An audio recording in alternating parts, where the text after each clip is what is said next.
भविष्य के सभी अध्यापक साथियों का सरकारी अध्यापक चैनल पर हार्दिक स्वागत है। दोस्तों, जूनियर सुपर टेट के लिए मैं आपके लिए जीके की एक मैराथन सीरीज लेकर आया हूं और इस मैराथन सीरीज में हम जीके के प्रश्नों को हल करेंगे। आपको पता है अभी आपके पास केवल 50 के आसपास दिन है और इन 50 दिनों में आपको पूरी जीके पढ़नी है। इसके अलावा आपको लैंग्वेज पढ़नी है। इसके अलावा अगर आप एसएसटी से भरोगे तो एसएसटी में भी बहुत ज्यादा जीके है, वो भी आपको पढ़नी है। तो जीके की सीरीज मैं आपके लिए लेकर आया करूंगा। अगर आपने पहले तैयारी की है या फिर तैयारी कर रहे हैं तो आपको पता लग जाएगा कि आपकी तैयारी कैसी है। इसके अलावा आप तैयारी शुरू कर रहे हैं तो इन प्रश्नों के माध्यम से हम उस टॉपिक को भी क्लियर कर लिया करेंगे। तो यहां से क्या है, आपकी तैयारी भी हो जाएगी, आपकी प्रैक्टिस भी हो जाएगी। तो चलिए शुरुआत करते हैं। इसकी प्लेलिस्ट में आपको चैनल पर बना दूंगा, है ना, और पूरी सीरीज चलाएंगे हम। चलिए, और इसमें कुछ प्रश्न मैं आपके सामने रखूंगा। लास्ट में वीडियो के एंड में आपका स्कोर कितना रहा है टोटल में से आपको वो जरूर बताना है। ठीक है, चलिए शुरुआत करते हैं। पहला ही प्रश्न आपकी स्क्रीन पर है कि राष्ट्रकूट वंश की स्थापना किसने की। अब इस प्रश्न का जवाब आप तब दोगे तब आपको राष्ट्रकूट वंश के बारे में पता होगा, है ना। तो चलिए मैं आपको थोड़ी सी चीजें बता देता हूं। सबसे पहले तो राष्ट्रकूट दक्षिण भारत का वंश है। किसका वंश है? दक्षिण भारत का वंश। ठीक है, याद रखेंगे, दक्षिण भारत में विस्तार था इसका। इसके अलावा आपने एक फैक्ट इससे सुना होगा कि जो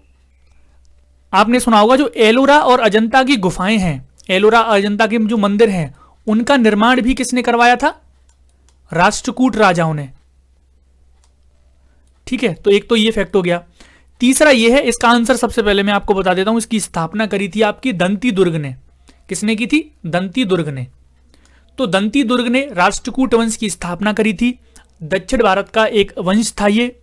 एलोरा और अजंता की गुफाएं हैं, वहां पर उनको राष्ट्रकूट राजाओं ने ही बनवाया था।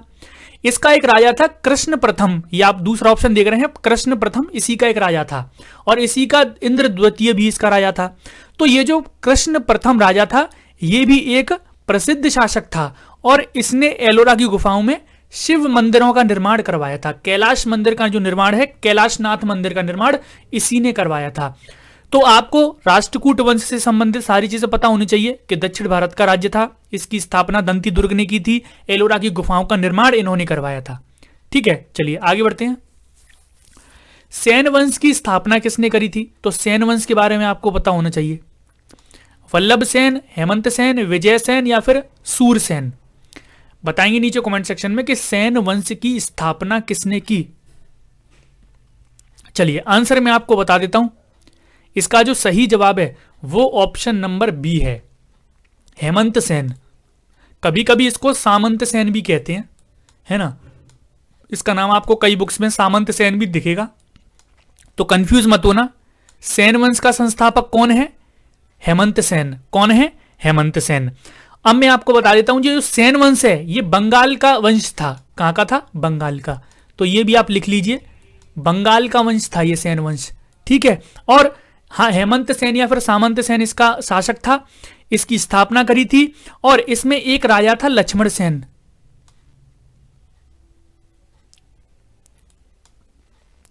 लक्ष्मण सेन, है ना। अब ये भी इसका एक प्रसिद्ध शासक था लक्ष्मण सेन। इसने इसको परम भागवत की उपाधि दी गई थी, परम भागवत। तो सेन वंश से दो तीन चीजें मैं आपको बता देता हूं, केवल इतना ही याद रखिएगा, अपनी नोटबुक में लिख लीजिएगा। परम भागवत की उपाधि इसको दी गई थी, परम भागवत की, है ना। और ये जो लक्ष्मण सेन था, लक्ष्मण सेन, ये बंगाल का अंतिम हिंदू शासक था। कौन था? बंगाल का अंतिम हिंदू शासक। ये भी बात आप याद रखेंगे, ठीक है। बंगाल का अंतिम हिंदू शासक कौन था? लक्ष्मण सेन। किस वंश का था? सेन वंश का। सेन वंश की स्थापना किसने करी थी? हेमंत सेन ने। कहां का वंश था ये बंगाल का था। कहां का था? बंगाल का, है ना। तो इतनी चीजें, दो चार चीजें आप याद रखिएगा, बस इससे बाहर आपका प्रश्न नहीं जाएगा। चलिए, कृष्णा प्रथम जो राष्ट्रकूट वंश का राजा था उसने निम्न में से क्या बनवाया? तो इससे पहले वाले प्रश्न में मैंने आपके साथ डिस्कस कर चुका हूं। कृष्णा प्रथम एक प्रसिद्ध शासक था राष्ट्रकूट वंश का। राष्ट्रकूट वंश आपका दक्षिण भारत का एक राजवंश था और ये जो कृष्ण प्रथम है इसने एलोरा में शिव मंदिर का निर्माण करवाया था। किसका? शिव मंदिर का। अगर पूछ ले कि राष्ट्रकूट राजाओं ने कौन से मंदिर बनवाए थे तो एलोरा, या फिर पूछ ले कि अजंता एलोरा की जो गुफाओं का निर्माण है वो किसने करवाया था तो राष्ट्रकूट वंश ने, राष्ट्रकूट वंश के राजाओं ने। उसमें अगर मंदिर की बात कर ले तो वो बनवाया था कृष्ण प्रथम ने। किसने? कृष्ण प्रथम ने। तो इसका आंसर ऑप्शन नंबर ए है। अब आपसे पूछा जा सकता है कि जो एलोरा अजंता की गुफाएं हैं ये कहां पर हैं, ये भी तो पूछा जा सकता है कि एलोरा अजंता की जो गुफाएं हैं वो कहां पर हैं। तो ये है दोस्तों महाराष्ट्र में। कहां पर है? महाराष्ट्र में। इसको लिख लीजिए, एलोरा अजंता की जो गुफाएं हैं वो महाराष्ट्र में है। ब्रैकेट में लिख लीजिए महाराष्ट्र के औरंगाबाद में। कहां पर है? महाराष्ट्र के औरंगाबाद में। और ये जो एलोरा की गुफाएं हैं ये औरंगाबाद में 2 किलोमीटर तक फैली हुई हैं, है ना, 2 किलोमीटर तक फैली हुई हैं। और इनमें बहुत सारे मंदिर हैं, लगभग 40 के आसपास मंदिर हैं। और इनमें ज्यादातर जो मंदिर हैं वो हिंदू, जैन और बौद्ध धर्म की हैं, है ना। आपसे ये प्रश्न पूछा जा सकता है कि एलोरा की गुफाओं में जो मंदिर हैं उनमें किस धर्म का मंदिर नहीं है, तो वहां पर कोई मुस्लिम जो आपका धर्म है उसका कोई मंदिर नहीं है। ये चीज आप याद रखेंगे, है ना। तो ये हो गया आपका एलोरा की गुफाओं से संबंधित महत्वपूर्ण प्रश्न। चलिए अब आगे बढ़ते हैं। वल्लभी काल किस काल को कहा जाता है? इसका जवाब दीजिए कमेंट सेक्शन में कि वल्लभी काल किस काल को कहा जाता है। पहला ऑप्शन है गुप्त काल, दूसरा है कुषाण काल, तीसरा है मौर्य काल, या फिर चौथा है इनमें से कोई नहीं। बताएंगे नीचे कमेंट सेक्शन में कि वल्लभी काल किस काल को बोला जाता है। चलिए आंसर मैं आपको बता देता हूं। इसका जो सही जवाब है वो ऑप्शन नंबर ए है, गुप्त काल को, है ना। अपना स्कोर जरूर बताइएगा, जितने भी प्रश्न मैं करवाऊंगा लास्ट में अपना कमेंट सेक्शन में अपना स्कोर जरूर बताइएगा, ठीक है। वल्लभी काल गुप्त काल को बोला जाता है। इतिहास में हम बहुत सारे कालों के बारे में पढ़ते हैं, मौर्य साम्राज्य के बारे में पढ़ते हैं, गुप्त काल के बारे में करते हैं, कुषाण काल, बहुत सारे काल हैं, है ना। अब गुप्त काल की कुछ विशेषताएं मैं आपको बता देता हूं, यहां से प्रश्न बहुत सारे एग्जाम्स में आता ही आता है ना। सबसे पहली विशेषता यह है कि गुप्त काल को भारतीय इतिहास का स्वर्ण काल कहा जाता है। क्या बोला जाता है? भारतीय इतिहास का स्वर्ण काल। याद रखेंगे, गुप्त काल को भारतीय इतिहास का स्वर्ण काल कहा जाता है। इसकी स्थापना किसने करी थी? श्रीगुप्त ने। किसने करी थी? श्रीगुप्त ने।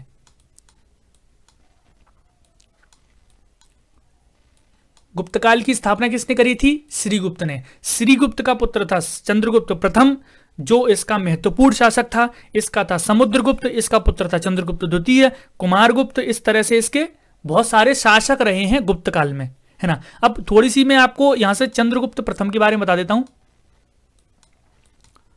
गुप्त काल में सबसे महत्वपूर्ण शासक था चंद्रगुप्त प्रथम, ठीक है। तो चंद्रगुप्त प्रथम के बारे में बता देता हूं। चंद्रगुप्त प्रथम वही है जिसने महाराजाधिराज की जो उपाधि है वो धारण करी थी। महाराजाधिराज, याद रखेंगे, इसको लिख लीजिए। महाराजाधिराज की उपाधि किसने धारण करी थी? चंद्रगुप्त द्वितीय ने। इसी ने गुप्त संवत का शुभारंभ किया था। गुप्त संवत सबसे पहले किसने चलाई थी? चंद्रगुप्त प्रथम ने, है ना। भारत का नेपोलियन कहा जाता है चंद्रगुप्त के बारे में, अगर आपको पता हो, भारत का नेपोलियन कहा जाता है। किसने बोला था इसको भारत का नेपोलियन? तो विंसेंट स्मिथ,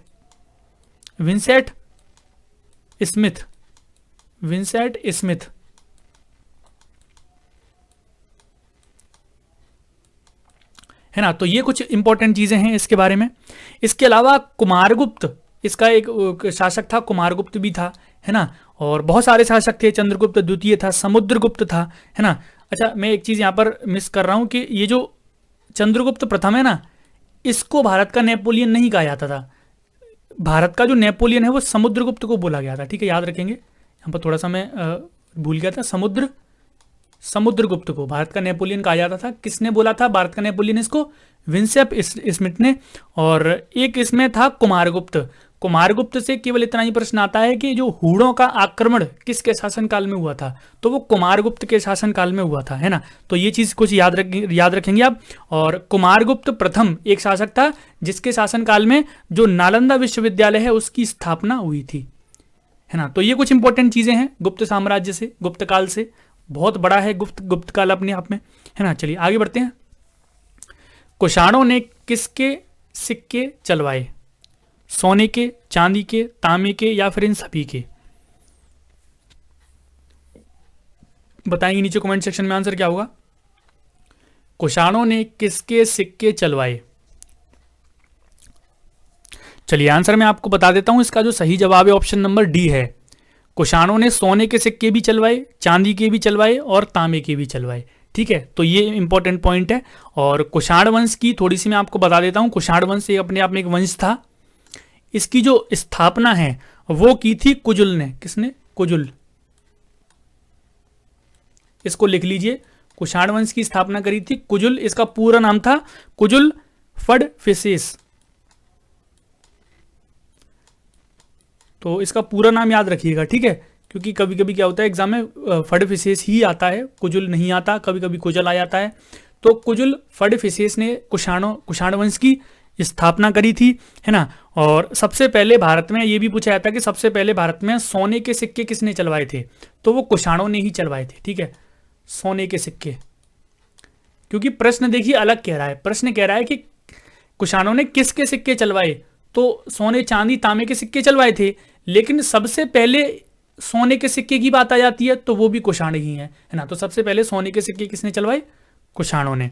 तो ये चीजें याद रखेंगे। और सोने के सिक्के, ठीक है। और इन्हीं के शासनकाल में आपने सुना होगा एक वात्स्यायन करके थे,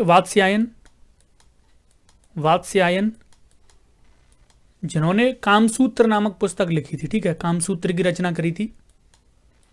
ये भी आप याद रखेंगे, कामसूत्र की रचना हुई थी वात्स्यायन के द्वारा। किसके शासनकाल में? कुषाणों के शासनकाल में, है ना। इसका एक राजा था कनिष्क, एक महत्वपूर्ण शासक था कनिष्क। ठीक है, जिसमें इतिहास में काफी चर्चाएं हैं कनिष्क के बारे में, जिसने अपनी जो राजधानी है वो पुरुषपुर बनाई थी। कहां पर बनाई थी? पुरुषपुर।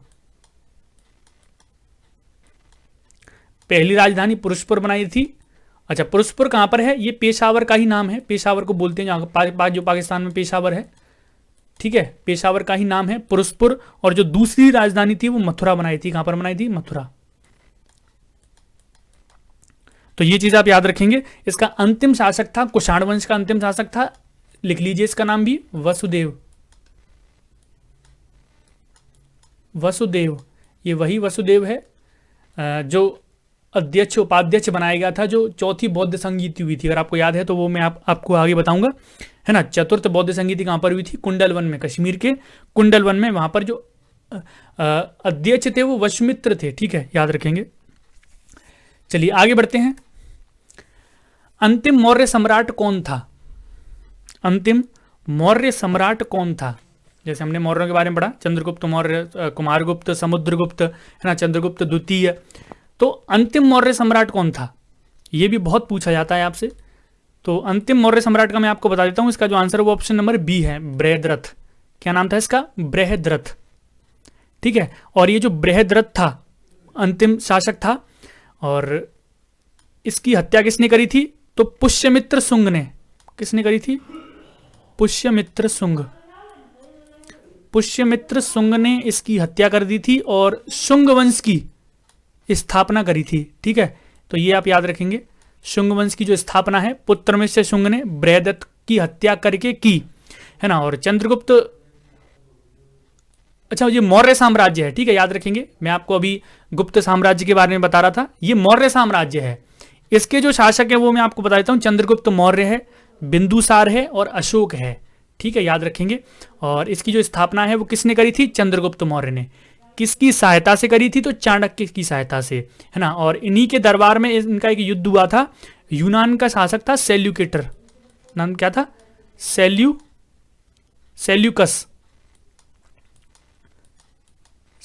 इनका नाम था। यूनान के शासक था सेल्यूकस निकेटर, इनका पूरा नाम था। ठीक है, सेल्यूकस निकेटर को हराया था और सेल्यूकस निकेटर की जो पुत्री है उससे विवाह कर दिया गया था चंद्रगुप्त से। ठीक है, और इन्हीं के शासनकाल में मेगास्थनीज ने इंडिका नामक पुस्तक लिखी थी। ये भी आप याद रखेंगे, इंडिका।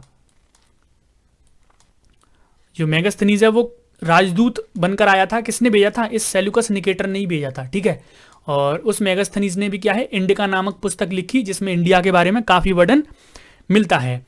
चंद्रगुप्त जो मौर्य है, चंद्रगुप्त का पुत्र था बिंदुसार और बिंदुसार का था अशोक। तो इस तरह से इनके बारे में भी आप लोग जरूर पढ़ना। चलिए आगे बढ़ते हैं। 10 राजाओं का युद्ध किस नदी किनारे हुआ? 10 राजाओं का युद्ध कौन सी नदी के किनारे पर हुआ था? पुरुषणी, यहाँ पर परुषणी नहीं होगा, ठीक है, पुरुषणी होगा। और वितस्ता, गंगा या फिर सिंधु, बताएंगे नीचे कमेंट सेक्शन में। 10 राजाओं का युद्ध किस नदी के किनारे पर हुआ था? चलिए आंसर मैं आपको बता देता हूं। इसका जो सही जवाब है ऑप्शन नंबर ए है। क्या है? ऑप्शन नंबर ए, पुरुषणी नदी। तो अगर आपने पुरुषणी नदी नहीं सुना है तो मैं आपको बता देता हूं, ये प्राचीन नाम है रावी नदी का। किसका नाम है? रावी नदी का प्राचीनतम नाम है। और इसके बारे में थोड़ी सी चीजें मैं आपको ये बता देता हूं कि ये जो पुरुषनी नदी के किनारे पर 10 राजाओं का युद्ध हुआ था, इसमें भरत जन के राजा थे सुदास। भारत के जो एक राजा थे सुदास, और इन्होंने 10 राजाओं के संघ को हराया था, है ना। 10 राजाओं के संघ को हराना बहुत बड़ी बात है। सुदास ने ये करके दिखाया था और ये युद्ध इतिहास में लिखा गया है 10 राजाओं के युद्ध के नाम से, जो कि कहां पर हुआ था? रावी नदी के तट पर, रावी नदी के किनारे, जिसका प्राचीनतम नाम है पुरुषणी। क्या नाम है? पुरुषणी। चलिए आगे बढ़ते हैं। गौतम बुद्ध की मां महामाया किस वंश से थी? अब आपको यहां से पता लग गया कि गौतम बुद्ध की जो मां थी उनका नाम क्या था? महामाया।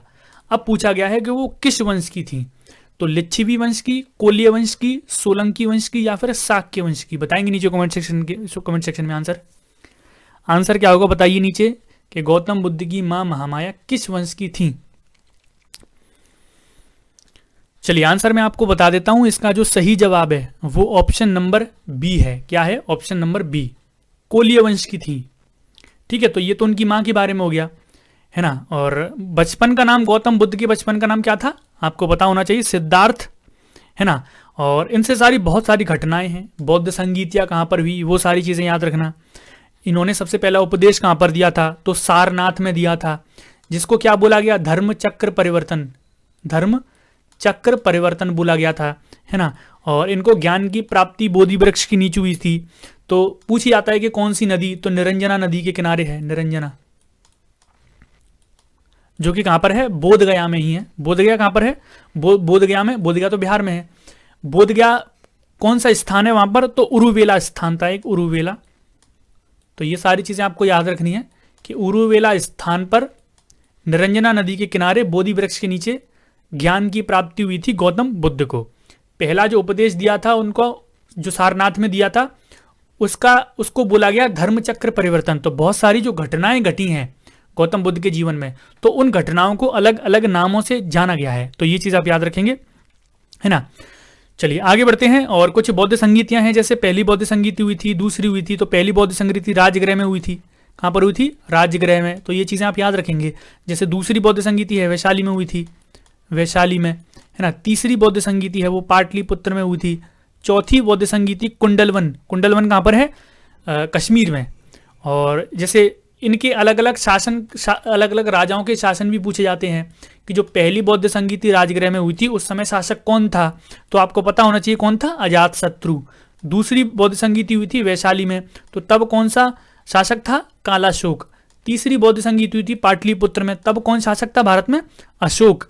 चौथी बौद्ध संगीति जो कुंडलवन में हुई थी, तब कौन शासक था? कनिष्क। ठीक है, तो ये सारी चीजें आपको याद रखनी है। कुषाण वंश का कनिष्क शासक था। इसी के शासनकाल में चौथी बौद्ध संगीति कहां पर हुई थी? कश्मीर के कुंडलवन में।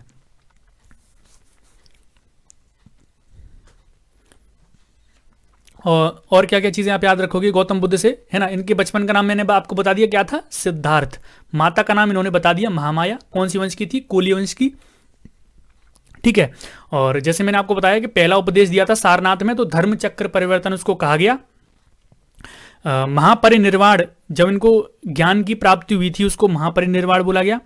और निरंजना नदी के किनारे पर सारनाथ में, ये सारी चीजें, सॉरी सारनाथ, बोधगया में पहला उपदेश दिया था सारनाथ में, ज्ञान की प्राप्ति हुई थी बोधगया में। ये चीजें याद रखेंगे।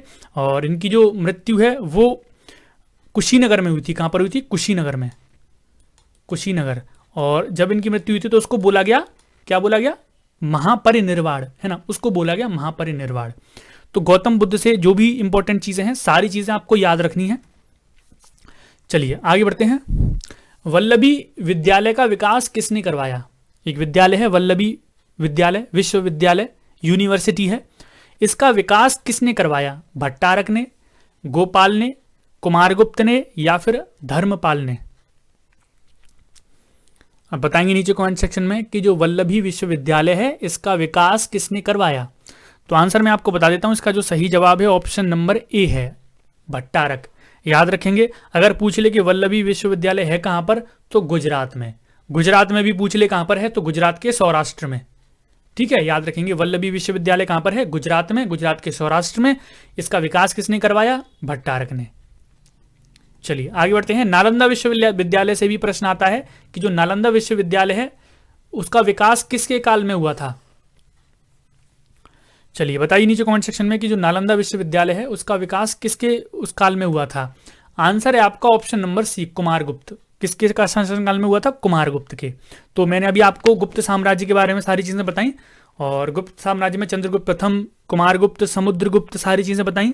समुद्रगुप्त को मैंने अभी क्या बताया आपको कि समुद्रगुप्त को क्या बोला गया? भारत का नेपोलियन। किसने बोला था? विंसेप स्मिथ ने। ठीक है, विंसेंट स्मिथ ने। ये सारी चीजें मैंने आपको बताई। स्कंदगुप्त, चंद्रगुप्त प्रथम, द्वितीय, बहुत सारे राजा थे। बौद्ध धर्म का कौन सा अंग मूर्ति पूजा में विश्वास नहीं रखता? बौद्ध धर्म का कौन सा अंग मूर्ति पूजा में विश्वास नहीं रखता? हीनयान, महायान, वज्रयान, इनमें से कोई नहीं। बताएंगे नीचे कमेंट सेक्शन में आंसर क्या होगा कि बौद्ध धर्म का कौन सा अंग मूर्ति पूजा में विश्वास नहीं करता है। चलिए आंसर मैं आपको बता देता हूं, इसका जो सही जवाब है ऑप्शन नंबर ए है, हीनयान। आपको पता है जब गौतम बुद्ध को महापरिनिर्वाण यानी कि मोक्ष की प्राप्ति हो गई थी, उसके बाद जो बौद्ध धर्म है वो दो धर्मों में, दो भागों में बट गया था। एक थे हीनयान और दूसरे थे महायान। ठीक है, हीनयान, महायान थे, और फिर लास्ट में एक वज्रयान भी शाखा निकल कर आई थी, तो ये भी आप याद रखेंगे। और जो मूर्ति पूजा में विश्वास नहीं रखते थे वो हीनयान थे, है ना। जो गौतम बुद्ध के उपदेश थे, जो उनका ज्ञान था, उसमें विश्वास रखते थे। जो महायान वाले थे वो मोक्ष में विश्वास रखते थे, उनको लगता था कि मोक्ष ही सब कुछ है, वो थे महायान, है ना। चलिए आगे बढ़ते हैं। कौन सा पिटक नैतिक आचार संहिता के बारे में बताता है? तो बहुत सारे क्वेश्चन मैंने लिए हैं आपके बौद्ध धर्म से, क्योंकि बौद्ध धर्म अपने आप में बहुत ज्यादा इंपॉर्टेंट है। कौन सा पिटक नैतिक आचार संहिता के बारे में बताता है? अभिधम्म पिटक, विनय पिटक, सुत्त पिटक। सुत्त पिटक होगा, ठीक है, छोटे ऊ की मात्रा आएगी, सुत्त पिटक। चलिए आंसर बता दीजिए क्या होगा। नैतिक आचार संहिता के बारे में किस पिटक में है? जो गौतम बुद्ध में 3 पिटक बताए गए हैं, 3 पिटक हैं, यानी कि इनको त्रिपिटारी भी बोला गया है, कि 3 पुस्तक हैं, 3 त्रिपिटक इनको बोला गया है। ठीक है, और अलग अलग जो त्रिपिटक हैं वो अलग अलग चीजें बताते हैं। जैसे यहां पर नैतिक आचार संहिता वाली बात आई है, तो ये बताता है आपका option number B, Vinaya Pitaka. जो आपका पहला ही पिटक है वो विनय पिटक है, दूसरा पिटक आपका सुत्त पिटक है, तीसरा पिटक आपका अभिधम्म पिटक है ना। तो विनय पिटक में क्या है? नैतिक वाली जो चीजें हैं, आपको किस तरह से नैतिकता दिखानी है, आचार संहिता किस तरह से आपको दिखाना है, तो ये सारी चीजें कहां पर है ना। और इसके अलावा बुद्ध के जो उपदेश वगैरह हैं वो भी आपके विनय पिटक में है। अनुशासन से संबंधित चीजें हैं, आचार, नैतिकता, ये सारी चीजें किस में हैं? ये सारी चीजें विनय पिटक में है। ऐसे ही अब दूसरा पिटक है सुत्त पिटक। इसमें क्या है तो मैं आपको बता देता हूं, जो कि जैसे मान लीजिए जो भी भिक्षु होते हैं बौद्ध धर्म में, जो भिक्षु हैं उनका आचरण किस तरह से रहेगा, किस तरह से उनको जीवन यापन करना है, वो सारी चीजें सुत्त पिटक में बताई गई हैं, है ना। तो ये चीज आप याद रखेंगे। तीसरा पिटक है अभिधम्म पिटक। इसमें क्या है तो नैतिक, जो धर्म से संबंधित नैतिक चीजें हैं और निर्वाण की प्राप्ति, मोक्ष के बारे में इसमें बताया गया है। ये चीज आप याद रखेंगे, है ना। तो ये सारी चीजें हैं। चलिए ये हो गया आपके त्रिपिटक। चलिए आगे बढ़ते हैं। बौद्ध धर्म का महायान और हीनयान में विभाजन किस संगीति में हुआ? तो मैंने आपको बताया था बौद्ध धर्म का 2 भागों में विभाजन हो गया था, हीनयान और महायान। कब हुआ था, है ना। तो मैंने आपको बताया कि गौतम बुद्ध की जब मृत्यु हो गई थी, महापरिनिर्वाण जिसको बोला गया, तब चौथी जो बौद्ध संगीति उसके बाद हुई थी, चतुर्थ बौद्ध संगीति। कहां पर हुई थी? कश्मीर के कुंडलवन में। कहां पर हुई थी? कश्मीर के कुंडलवन में। यहां पर कश्मीर के कुंडल में, यहां पर जब कौन शासक था इंडिया में, भारत में? कनिष्क। कौन था? कनिष्क, ये शासक था। ठीक है, तो ये चीज आप याद रखेंगे। तो तभी क्या है, हीनयान और महायान में बौद्ध धर्म का विभाजन हो गया। सारी बौद्ध संगीतिकों के बारे में आपको पता होना चाहिए। पहली बौद्ध संगीति मैंने क्या बताया था अभी, राजगृह। दूसरी बौद्ध संगीति क्या बताई थी मैंने, वैशाली में। तीसरी पाटलिपुत्र में बताई थी, और चौथी कुंडलवन में बताई थी। पहली बौद्ध संगीति के समय शासक कौन था, अजातशत्रु। दूसरी बौद्ध संगीति के समय शासक कौन था, कालाशोक। तीसरी बौद्ध संगीति के समय शासक कौन था, अशोक। चौथी बौद्ध संगीति के शासक कौन था, कनिष्क। तो ये सारी चीजें आपको पता होनी चाहिए। चलिए आगे बढ़ते हैं। इसका आंसर मैं आपको पहले बता चुका हूं, ऑप्शन नंबर 4 है। चौथी बौद्ध संगीति में हीनयान और महायान में विभाजन हो गया था। गौतम बुद्ध के गृह त्याग को कौन सा चिन्ह बताता है, यानी कि मैंने आपको बताया था कि जो गौतम बुद्ध के जीवन में जो भी कुछ घटनाएं घटी थी उनको कुछ चिन्हों के माध्यम से दर्शाया गया है। जैसे मान लीजिए उनका जब जन्म हुआ था तो इसको कमल और सांड के उसमें चिन्ह में दर्शाया गया था। जब उन्होंने गृह को यानी कि घर को त्यागा तो किस रूप में बोला गया, तो आंसर है आपका ऑप्शन नंबर ए। इसको हम ऐसे याद करते हैं कि जो गौतम बुद्ध हैं वो घर छोड़कर गए थे घोड़े पे बैठ के, ठीक है। तो गृह त्याग किया घोड़े पर बैठ के, इसलिए घोड़ा इनका प्रतीक है गृह त्याग किया, है ना। तो ये सारी चीजें हैं। जब पहला उपदेश दिया तो वो धर्म चक्र परिवर्तन हुआ। जब इनकी मृत्यु हुई तो उसको महापरिनिर्वाण बोला गया। जब उनको ज्ञान की प्राप्ति हुई, है ना, तो वो सारी चीजें अलग अलग हैं। तो ये चीजें आप याद रखिएगा। कंथक का गौतम बुद्ध के जीवन में क्या संबंध था। जो कंथक था वो कौन था गौतम बुद्ध का, सारथी था, घोड़ा था, नौकर था या फिर पत्नी, बताएंगे नीचे कमेंट सेक्शन में आंसर।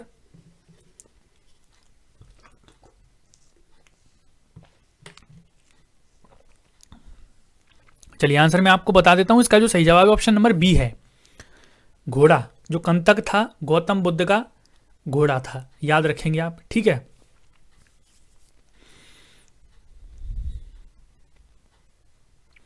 और यहां पर देखिए एक चीज और देखिए, सारथी, घोड़ा, नौकर, पत्नी। पत्नी के बारे में पूछा जाता है तो यशोधरा नाम लिख लीजिए। इनकी पत्नी का नाम था यशोधरा, तो शादी हुई थी इनकी, ठीक है। तो ये भी आप याद रखिएगा। यहाँ पर कंथक की बात हो रही है, पूछा जाता है बहुत ज्यादा, कौन था उनका घोड़ा। विश्व का सबसे बड़ा महाकाव्य कौन सा है, बताइए। रामायण है, महाभारत है, वेद है या फिर रामचरितमानस है। इंपॉर्टेंट क्वेश्चन है, विश्व का सबसे बड़ा महाकाव्य कौन सा है। चलिए आंसर मैं आपको बता देता हूं। इसका जो सही जवाब है वो ऑप्शन नंबर बी है। विश्व का सबसे बड़ा महाकाव्य महाभारत है। क्यों है, क्योंकि 1 लाख से ज्यादा श्लोक हैं इसमें, ठीक है। महाभारत क्या है, एक साहित्यिक ग्रंथ है, धार्मिक ग्रंथ है, और 1 लाख से ज्यादा इसमें श्लोक हैं। भाषा से पूछ ले तो आपको भाषा तो पता ही होगा, संस्कृत में ये लिखे गए हैं, संस्कृत भाषा में लिखे गए हैं। जो भी महाभारत है वो संस्कृत भाषा में है। और इससे संबंधित ज्यादा कुछ नहीं पूछेगा। ये पूछ लेगा कि जो महाभारत है किसने लिखी, ये भी पूछ सकता है। तो वेद व्यास हिमालय की एक पवित्र गुफा में, तलहटी में जाकर, एक पवित्र गुफा में जाकर इन्होंने इसकी रचना करी थी, ठीक है, वेद व्यास ने महाभारत की, है ना। रामायण की क्या पूछेगा, रामायण में कितने श्लोक हैं, तो ये कमेंट सेक्शन में बताना, आपके लिए होमवर्क है। नीचे कमेंट सेक्शन में बताना कि रामायण में कितने श्लोक हैं। विश्व का सबसे लंबा सबसे बड़ा महाकाव्य कौन सा है, महाभारत है। और रामायण भी तो एक धार्मिक ग्रंथ है, उसमें कितने श्लोक हैं तो वो बताएंगे नीचे आप कमेंट सेक्शन में, ठीक है। चलिए आगे बढ़ते हैं। अष्टांग संग्रह की रचना किसने की। जो अष्टांग संग्रह हैं, हमारी पुस्तकों के संग्रह हैं अष्टांग, वो किसने लिखे थे, किसने उनकी रचना करी थी, बताइए नीचे कमेंट सेक्शन में। और आंसर मैं आपको बता देता हूं, अष्टांग लिखे थे आपके वाणभट्ट ने। किसने लिखे थे, वाणभट्ट ने, ठीक है। किसने लिखे थे, वाणभट्ट ने। ऑप्शन नंबर ए आंसर होगा इसका। अष्टांग संग्रहों की रचना किसने करी थी, वाणभट्ट ने। अष्टांग संग्रह है क्या, तो आपको पता होगा आयुर्वेद से संबंधित कुछ पुस्तक हैं, आयुर्वेद से संबंधित हैं। ये जो संग्रह हैं वो आयुर्वेद से संबंधित हैं। इसके अलावा बहुत सारी पुस्तकें हैं इतिहास में, उनके बारे में भी आप जरूर पढ़िएगा। ऋग्वेद में एक मंडल किसके लिए समर्पित है। ऋग्वेद में एक मंडल पूरा आपके सोम के लिए समर्पित कर दिया गया है। सोम भगवान की यहाँ पर व्याख्या की गई है, तो सोम के बारे में पूरा एक मंडल कर दिया गया है, ठीक है। 4 तरह के वेद थे, एक ऋग्वेद हो गया, दूसरा सामवेद हो गया। सामवेद किस पर आधारित है, पूरा संगीत पर, है ना। सामवेद के ज्यादातर श्लोक कहाँ से लिए गए हैं? ऋग्वेद से, ये भी पूछा जाता है। तीसरा है यजुर्वेद। यजुर्वेद किससे संबंधित है? तो यज्ञ हवन पूजा पाठ से संबंधित है यजुर्वेद, ठीक है। अथर्ववेद किससे संबंधित है? चौथा जो वेद है अथर्ववेद। अथर्ववेद संबंधित है आपका जादू टोना से। किससे? जादू टोना से। तो ये हमारे चारों वेद हैं। इन वेदों के बारे में कुछ कुछ इंपॉर्टेंट आपको चीजें पता होनी चाहिए। चलिए आगे बढ़ते हैं। कौन सा वंश ब्रह्म क्षत्रिय वंश कहलाता था? कौन सा वंश ब्रह्म क्षत्रिय वंश कहलाता था? सैन वंश, पाल वंश, प्रतिहार वंश, चालुक्य वंश। छत्रवंशीय ब्रह्म क्षत्रिय वंश कौन सा वंश कहलाता था? आंसर इसका ऑप्शन नंबर ए है, सैन वंश आपका ब्रह्म क्षत्रिय वंश कहलाता था इतिहास में, ठीक है। क्या है आंसर? Option number A. इस सैन वंश के बारे में हम पहले पढ़ चुके हैं। सबसे जो पहला क्वेश्चन था वो इसी पर था। इसका शासक कौन था? हेमंत सेन। कौन था? हेमंत सेन या फिर सामंत सेन, कुछ भी आ सकता है एग्जाम में, ठीक है। हेमंत सेन या फिर सामंत सेन याद रखेंगे। एक वल्लाल सेन था, इसमें एक शासक था वल्लाल सेन। वल्लाल सेन, ठीक है, जिसने 2 ग्रंथ लिखे थे, एक दान सागर, एक अद्भुत सागर, ठीक है। दान सागर, अद्भुत सागर किससे संबंधित है? ये खगोल विज्ञान से संबंधित थे। खगोल विज्ञान, ठीक है। किसने लिखे थे? वल्लाल सेन ने। तो सेन वंश का अपना भी वो था, बहुत सारे युद्ध भी लड़े, बहुत सारे राजाओं को हराया भी सेन वंशों ने, ठीक है। तो ये है। और पालवंश भी थे, प्रतिहार भी थे, चालुक्य थे, इनके बारे में भी आगे बढ़ेंगे। चलिए आगे बढ़ते हैं। कौन सा मिलान सही नहीं है? कौन सा मिलान सही नहीं है?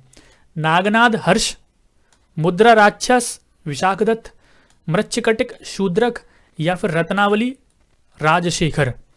बताइए, ये कुछ साहित्य ग्रंथ हैं और ये उनके लेखक हैं, तो बताएंगे आप कौन सा मिलान सही नहीं है। यानी कि नागनाद अगर हर्ष ने लिखी है तो सही है, नहीं लिखी है तो किसने लिखी है?